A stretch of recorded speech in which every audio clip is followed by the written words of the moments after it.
اچھا بیان تھا ان کا.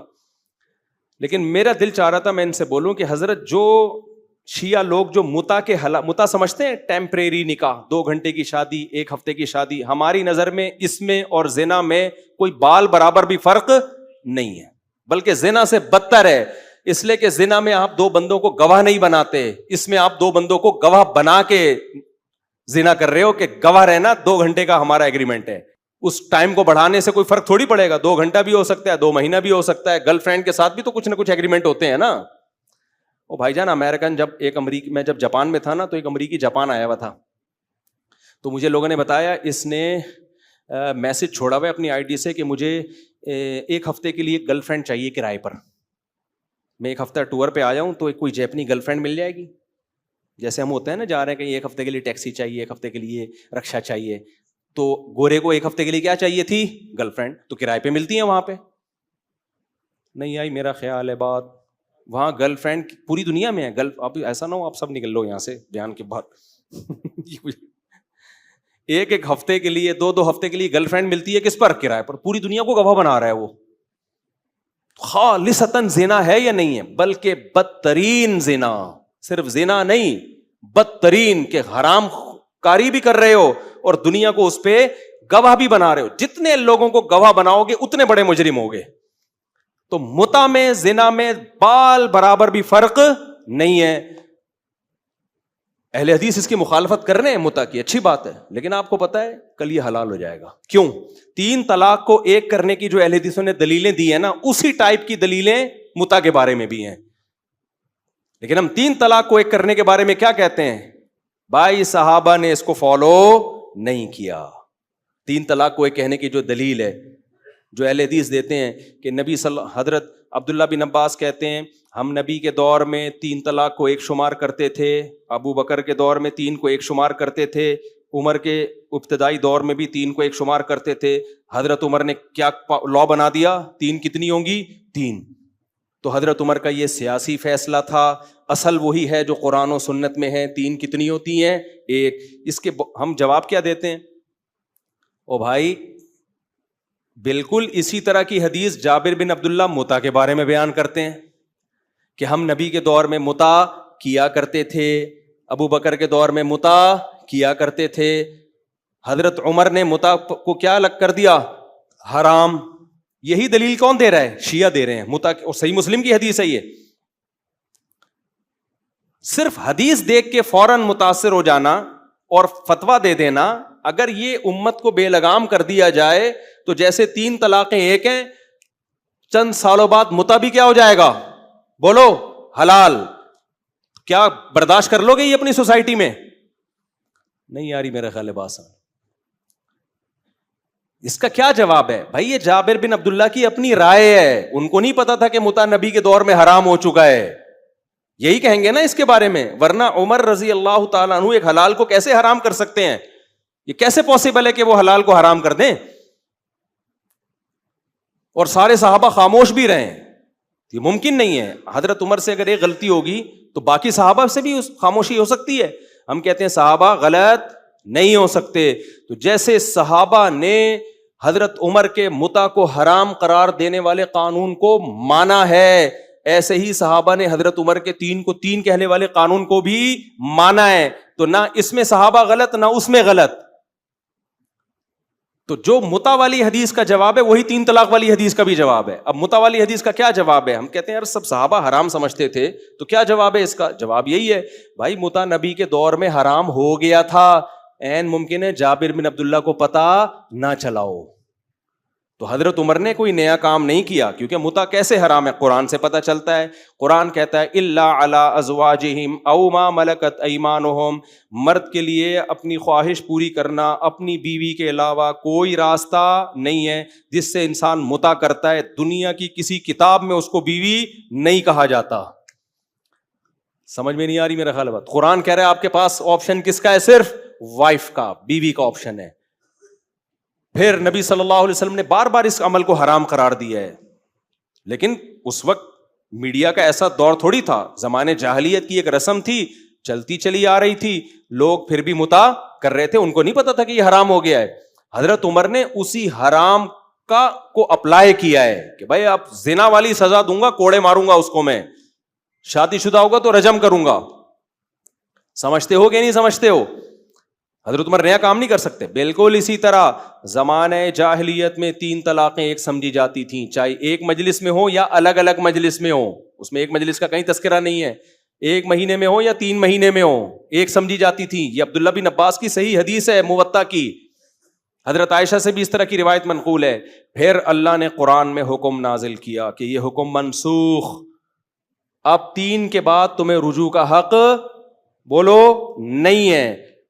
تو منسوخ ہو گیا, لیکن عین ممکن ہے جیسے متع کا بہت سارے صحابہ کو, بعض صحابہ کو علم نہیں ہوا کہ حرام ہے, ایسے ہی عین ممکن ہے 3 طلاق کے ایک والے مسئلے کا بعض صحابہ کو علم نہ ہو کہ وہ حرام ہو گئی, اب 3 کے بعد رجوع کا حق نہیں ہے. کیونکہ ہمیں حدیث ہی سے پتہ چلتا ہے کہ نبی کے دور میں اکٹھی 3 طلاقیں آپ کی محفل میں دی گئی ہیں اور آپ نے اس کو نافذ کیا ہے. بخاری کی حدیث ہے.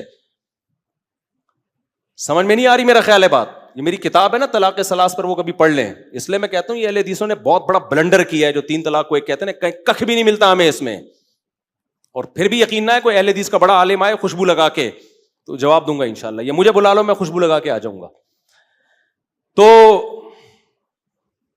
سمجھتے ہو ایک سے غلطی ہوگی نا, سارے صحابہ سے غلط ہو رہی. حضرت عمر بھی غلط کر رہے ہیں 3 کو 3 قرار دے کر, حضرت علی بھی اسی کو فالو کر رہے ہیں, حضرت عثمان بھی اسی کو فالو کر رہے ہیں, پھر عبداللہ بن مسعود بھی اسی کو فالو کر رہے ہیں, پھر عبداللہ بن عباس جو حدیث کے راوی ہے وہ بھی 3 کو 3 قرار دے رہے ہیں. اور بھائی جان, اور جب ان سے کہا جائے کہ یہ سارے غلط تھے, کہہ رہے ہیں یہ معصوم نہیں ہے, ان سے غلطی کا امکان ہے. ہم نے کلمہ نبی کا پڑھا ہے, عمر کا, عثمان کا, علی کا, عبداللہ بن مسعود کا نہیں پڑھا.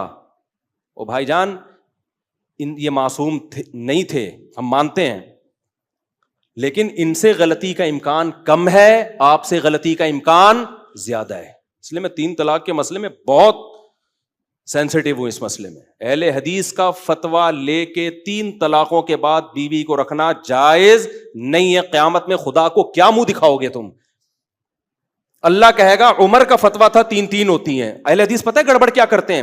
حنفیوں کے فتوے کو مت مانو, حنفیوں کے فتوے کو, حنفی یہ تقلید کی اندھی تقلید ہے. بھاڑ میں جائے, آپ حنفیت کو ایک طرف رکھو.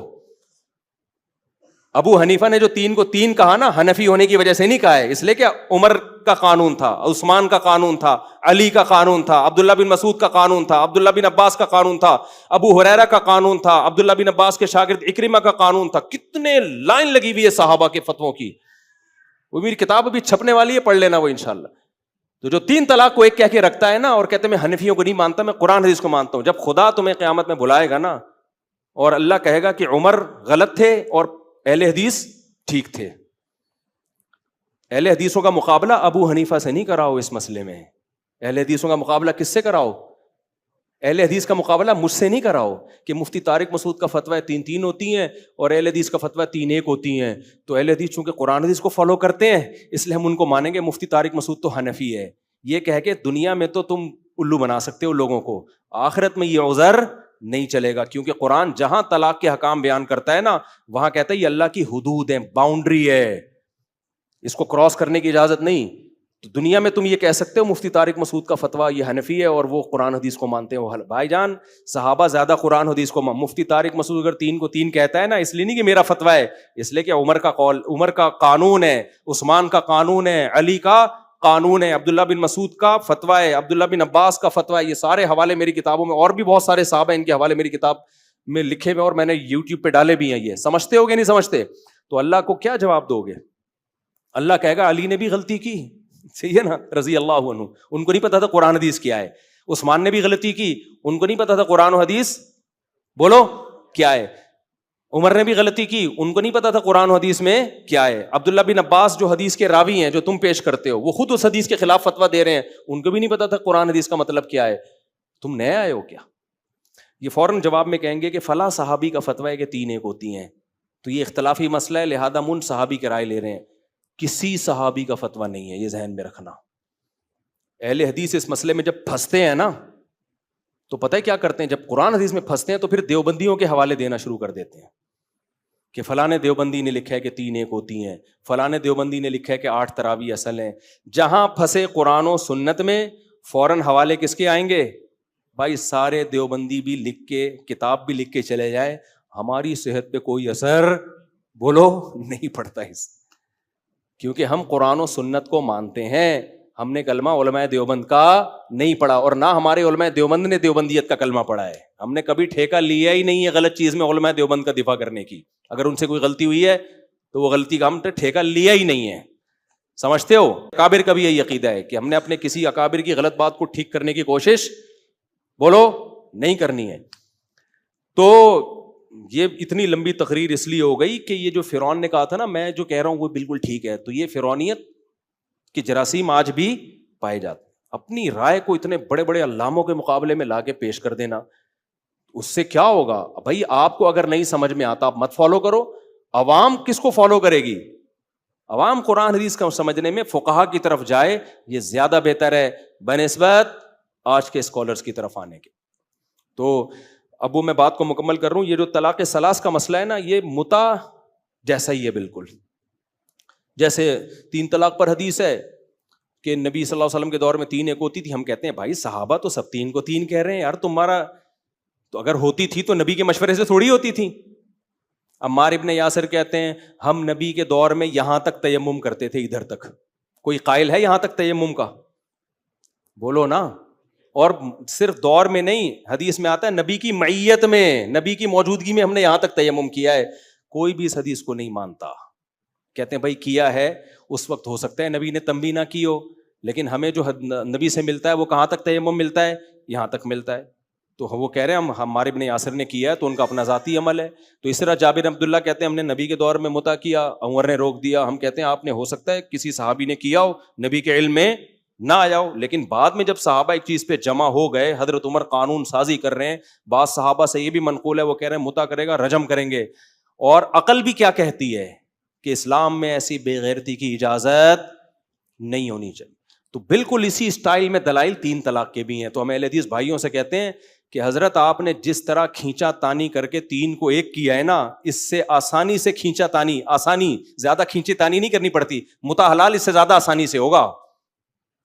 سمجھتے ہو؟ متع اس سے زیادہ، کیونکہ جابر بن عبداللہ جو کہہ رہے ہیں نا کہ ہم نبی کے دور میں متع کرتے تھے، عمر نے پابندی لگائی، جبکہ عبداللہ بن عباس کہہ رہے ہیں 3 نبی کے دور میں 1 ہوتی تھی، عمر نے 3 کی ہیں. تو عبداللہ بن عباس کا صحیح سند سے فتویٰ ہے کہ 3 ہوتی ہیں. اس کا جواب دینا آسان ہے، متع کا جواب دینا مشکل ہے.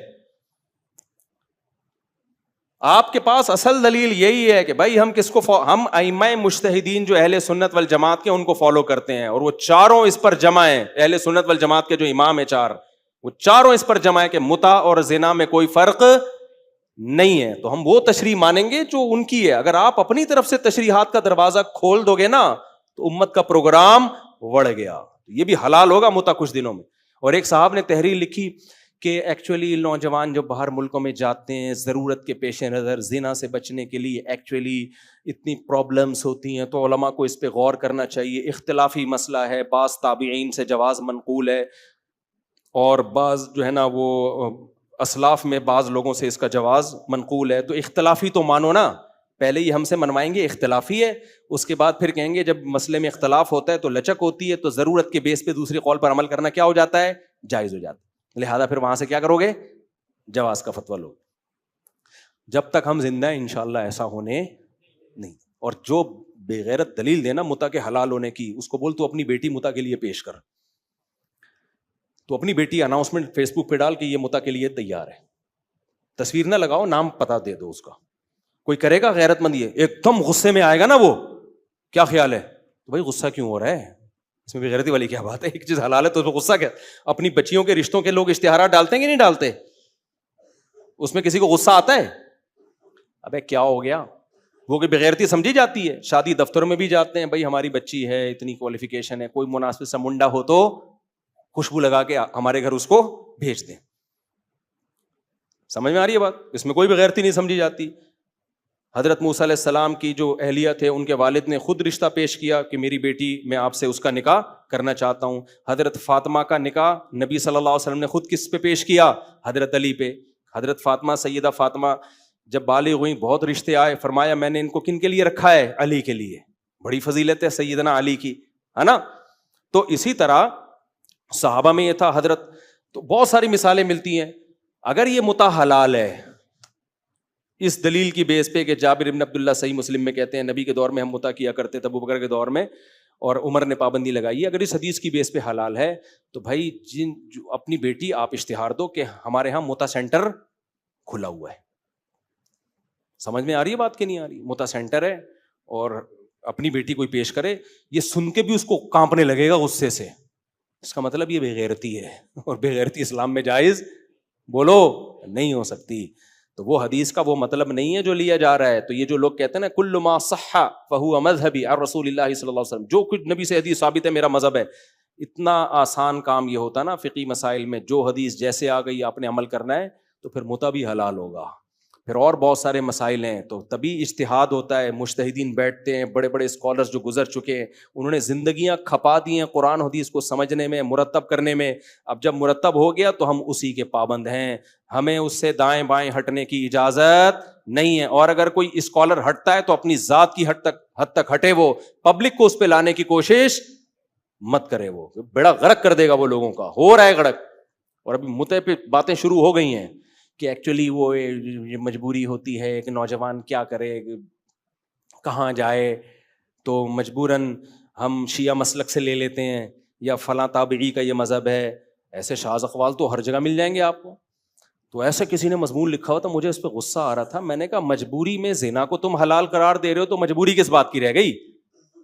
کتنا ٹائم لگتا ہے، جاؤ کسی طوائف کو پکڑو، 2 گواہ لے کر آؤ، بولو 2 دن کی شادی ہو رہی ہے ہماری، 1 ہفتے کی شادی ہو رہی ہے ہماری، اور 1 ہفتے بعد طلاق کے بغیر آٹومیٹکلی نکاح کیا ہے ختم. تو یہ زنا ہی تو ہے. فیملی سسٹم کو بچانے کے لیے اسلام نے زنا کو حرام قرار دیا تاکہ کمبختوں شادیاں کرو، جو کرنے کا کام ہے اس سے وہ اس کا پروگرام اور بھی بڑھ جائے گا. جب متع سینٹر کھلیں گے تو شادیوں کا رواج بڑھے گا یا کم ہوگا؟ اور بیڑا غرق ہو جائے گا. خام متع سے کون چاہتا ہے کہ میری اولاد ہو؟ 1 ہفتے کی جو بیوی ہوتی ہے اس سے کوئی اولاد چاہتا ہے؟ کون چاہے گا اس سے اولاد ہو؟ تو اس لیے ہم اس بغیر کبھی جب کوئی متع کے فضائل سنا رہا ہو نا فیس بک پہ، اس کو بولو اس پہ دلائل نہ علمی دیا کرو. یہ علمی دلائل سے مسئلہ، عوام میں اتنی علم دلائل سمجھنے کی صلاحیت نہیں ہوتی.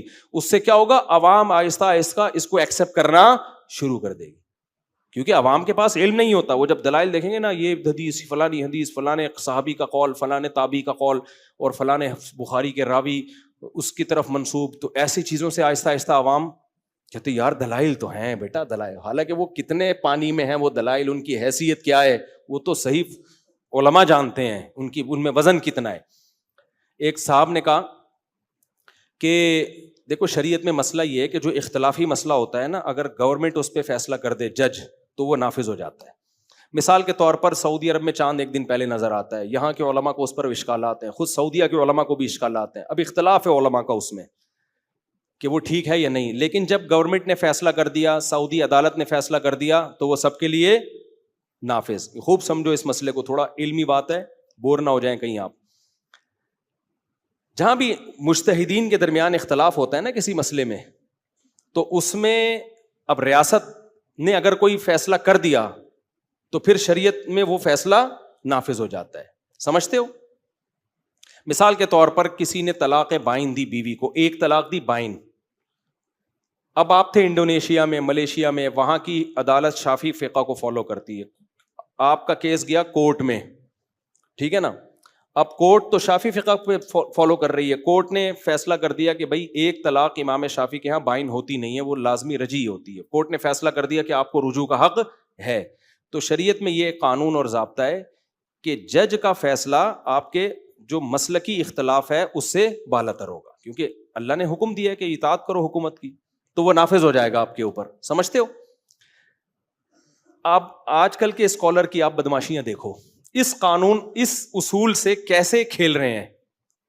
چند دن پہلے کے اسکالر کی ایک تحریر چلی کہ 3 طلاقوں کے بعد لوگوں کے گھر اجڑ رہے ہیں، ہم ایسا کرتے ہیں گورنمنٹ سے یہ قانون پاس کروا کے کہ وہ 3 طلاق کو 1 قرار دے. پھر یہ قانون جب پاس ہو جائے گا تو پھر یہ ہوگا یہ کہ پھر کوئی حنفی، شافعی، مالکی، حنبلی، جتنے بھی مسلمانوں کے مسلک ہیں نا، جب بھی 3 دیں گے تو ہوں گی کتنی؟ وہ گورنمنٹ کے قانون کی وجہ سے کتنی ہوں گی؟ 1 ہوگی. کیونکہ حکومت کا قانون وہ اختلافی مسئلے میں القضاء یرفع الخلاف، جو قاضی کی قضا ہے نا، جج کا فیصلہ، وہ اجتہادی مسئلے میں اختلاف کو ختم کر دیتا ہے. سمجھتے ہو؟ تو میں اب آپ کو بتا رہا ہوں کہ کس قدر ایک چیز کو آج کل کے اسکالر جن کے پاس علم میں عمق نہیں ہے، گہرائی نہیں ہے، وہ کیسے اسلامی اصول اور ضابطوں کا غلط استعمال کرتے ہیں. یہاں کیا میں نے پھر اس پہ لکھا، میں نے کہا یار یہ اس نے کتنی بڑی ضلالت کی ہے. 2 ضلالتیں ہو رہی ہیں. نمبر 1، پہلی بات تو یہ کہ 3 طلاق کا مسئلہ اختلافی ہے ہی نہیں، یہ تو بنایا گیا ہے اختلافی. یہ جبکہ ہے جب دلائل دونوں طرف ہو، اختلاف ہو صحابہ میں، ائمہ مجتہدین میں، جبکہ یہاں چاروں امام کیا ہیں، اہل سنت کے جتنے بھی مجتہدین ہیں وہ سب کیا ہیں، اس پر متفق ہیں. تو اختلافی مسائل میں ہوتا ہے، اجماعی مسائل میں حکومت کا فیصلہ معتبر نہیں ہوتا. مثال کے طور پر حکومت یہ قانون بنا دے کہ متع کی پرمیشن ہے، تو کیا حلال ہو جائے گا متع؟ آپ کہو بھائی بعض مجتہدین کا تو اختلاف تھا، تابعین میں ہمیں بعض اقوال ملتے ہیں کہ متع کو جائز سمجھتے تھے. ہم کیا کہیں گے؟ بھائی اہل سنت والجماعت کے چاروں امام اس پر متفق ہیں کہ متع کیا ہے، حرام. تو یہ اتفاقی مسئلہ ہے. اب گورنمنٹ اگر لا بنا بھی دے نا متع کے حلال ہونے کا، تو وہ حلال نہیں ہوگا. تو 3 طلاق پر بھی اجماع ہے. دوسری بات یہ کہ اگر کوئی مسئلہ اختلافی ہو، جج کی ذاتی رائے یہ ہو، جج بھی مجتہد ہو، غور و فکر کر کے وہ ایک رائے قائم کرتا ہے، تو چونکہ وہ حکومت میں ہے جس کی اطاعت کا ہمیں حکم ہے، پھر جب وہ فتویٰ دیتا ہے تو وہ اختلاف میں نافذ ہوگا. یہ مطلب نہیں ہے کہ آپ کو پتہ ہے قول کمزور ہے، ضعیف ہے، آپ اس بیس پہ گورنمنٹ سے جا کے پاس کرواؤ تاکہ یہ نافذ ہو جائے. اس کی عالم اسلام میں کوئی مثال نہیں ملتی. یہ دین کے ساتھ بدترین خیانت ہے. نہیں آ رہی میرا خیال ہے بات سمجھ میں؟ یہ تو جج فیصلہ قرآن و سنت میں غور کر کے ایک فیصلہ نافذ کر دے تو جج کی بات مسلکی اختلاف پر کیا ہوگی، شریعت میں حاوی ہوگی، کیونکہ وہ بھی اسلام کا ہی ہے اور قرآن و سنت سے غور کر رہا ہے. یہاں جج کون سا قرآن و سنت میں غور کر کے فیصلہ کرتے ہیں؟ یہاں تو جج جو ہے، آپ نے جا کے اسلامی نظریاتی کونسل کو کہا کہ جج کو مشورہ دو، پتہ ہے کہ قول کمزور ہے، پھر مشورہ دے کے نافذ کروا دیا. یہ قضا یرفع الخلاف نہیں ہے، کیونکہ یہ دین کے ساتھ مذاق ہے، یہ دین کے ساتھ بدترین تحریف ہے. یہ سمجھتے ہو کہ نہیں سمجھتے ہو؟ تو خیر بات کہاں سے کہاں چلی گئی. تو میں آپ سے عرض کر رہا ہوں کہ فرعون نے جو کہا تھا نا کہ جو میری کھوپڑی ہے اس کے علاوہ کسی کی کھوپڑی ٹھیک نہیں ہے، تو یہ فرعونیت آج کل کے مذہبی اسکالرز میں ہول سیل کے حساب سے پائی جاتی ہے. ان کی نظر میں نہ امام بخاری کی کوئی حیثیت، نہ ابو حنیفہ کی کوئی حیثیت، نہ امام شافعی کی